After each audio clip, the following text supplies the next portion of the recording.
This channel's content is strictly for educational and informational purpose and does not endorse or promote any form of violence, harm, illegal activities, self-injuries and communal disharmony. উত্তরবঙ্গে ত্রাণ বিতর্কে মমতা অভিষেককে নিশানা করলেন শুভেন্দু অধিকারী। মিথ্যে অভিযোগ করছেন মমতা বন্দ্যোপাধ্যায়, অভিষেক বন্দ্যোপাধ্যায় এই তোপ বিরোধী দলনেতার।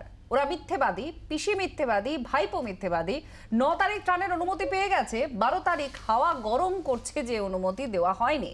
দুজন মিলে বাজার গরম করছে এই তোপ বিরোধী দলনেতার।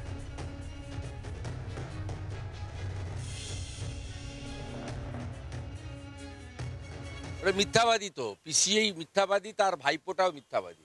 একটা ঝাড়ে আলাদা বাঁশ হতে পারে না, যেমন ঝাড় তার তেমন বাঁশ হয়। 9 তারিখে পারমিশন পেয়েছে আর 12 তারিখে বাজার গরম করছে যে আমাদের পারমিশন দেওয়া হয়নি। পিসি আর ভাইপো দুজন মিলে বাজার গরম করেছে। আমাকে নবান্ন থেকে লোক কাল পাঠিয়ে দিয়েছে, আমি আজকে টুইট করে দিয়েছি। সব আধিকারিকরা এখনো পিসি ভাইপোর পেরোলে যায়নি, এখনো মেরুদণ্ড অনেক সোজা আছে। কি বলেছেন অভিষেক বন্দ্যোপাধ্যায় শোনাবো, আর তৃণমূলের তরফ থেকে শান্তনু সেন, ডক্টর শান্তনু সেনের প্রতিক্রিয়াও আছে, শোনাবো। সবাই জানে যে বিরোধীদের বিরুদ্ধে সেন্ট্রাল এজেন্সিকে কিভাবে ব্যবহার করা হচ্ছে, আর যারা বিজেপিতে যাচ্ছে তারা ওয়াশিং মেশিন হয়ে যাচ্ছে। তাদের বিরুদ্ধে তদন্ত থাকলে তদন্ত বন্ধ হয়ে যাচ্ছে অথবা তদন্ত শুরু হচ্ছে না। অন্যদিকে বেছে বেছে বিরোধীদের বিরুদ্ধে এজেন্সিকে কাজে লাগিয়ে পরিকল্পিতভাবে তাদেরকে বিব্রত করা হচ্ছে, তাদের বিরুদ্ধে চক্রান্ত করা হচ্ছে। কিন্তু একটা কেসের সুরাহা আজ অব্দি হয়নি।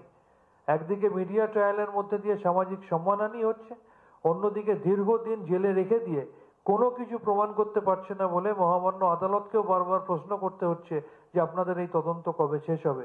একটা তদন্তের সুরাহা আজ অব্দি হয়নি, একটা তদন্ত কেউ দোষী প্রমাণিত হয়নি। শুধুমাত্র তৃণমূল কংগ্রেসকে কালিমা লিপ্ত করার জন্য মিডিয়া ট্রায়ালের মধ্যে দিয়ে এই ধরনের পরিকল্পিত চক্রান্ত চলছে। নতুন কনস্ট্রাকশন করার, নতুন বাড়ি নির্মাণের ক্ষেত্রে পারমিশন দেয়নি, ক্ষতিপূরণের ক্ষেত্রে দিয়েছে, তাই তো টুইট করেছে। আরে যে করছে সে ভুল টুইট করছে, তাকে আগে প্রশ্ন করুন।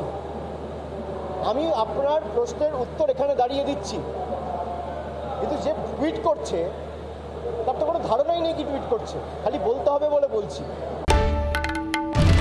বাংলার আওয়াজ, বাঙালির আবেগ, জি 24 ঘন্টা।